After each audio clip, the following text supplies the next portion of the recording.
असं तुझं पाहिलं की दिवसही सुंदर वाटतो. तू जवळ आलीस की प्रत्येक क्षण खास बनतो.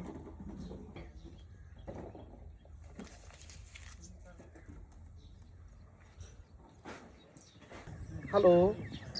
हॅलो. हा ना, बोला ना. हा बेटा, कुठे आहे तू? इथेच आहे घरासमोर. हा बेटा, एक काम कर तू आता. तू खूप वर्षाच्या नंतर गावात आलीये. तू रेशमाकडे जा आणि रेशमाला घेऊन आपल्या गावातल्या मंदिरामध्ये जा. ठीक आहे चालेल, लगेच जाते मी. आजी, मी रेशमाकडे चालले, आम्हाला मंदिरात जायचं. येते मी जाऊ ना. हा बाई, जा लवकर ये. हो, येते लवकर. रेशमा, ए रेशमा, बाहेर आहे ग. काय ग दिव्या? चल ना, आपल्याला गावच्या मंदिरात जायचे, पाया पाडायला. येते का माझ्या? बरं, जाऊ ना. चल.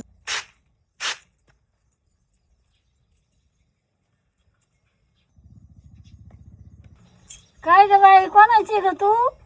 अहो आजी, मी अण्णांची दिव्या नाही का? अगं, मी तुला लहान होती तेव्हा पाहिलं होतं. ये आता बसले, मोठी झाली. चहा ठेवू का तुला? नाही, मी घेऊ, चहा पिऊन आले. अगं रेशमी, चहा ठेवी नाही येला, नाही तर मी ठेवू का? थांब दिव्या, मी तुझ्यासाठी चहा ठेवते. नाही, आपल्याला उशीर होतोय. आधी आपण मंदिरात पाया पडून येऊ, मग चहा पिऊ. चल पटकन.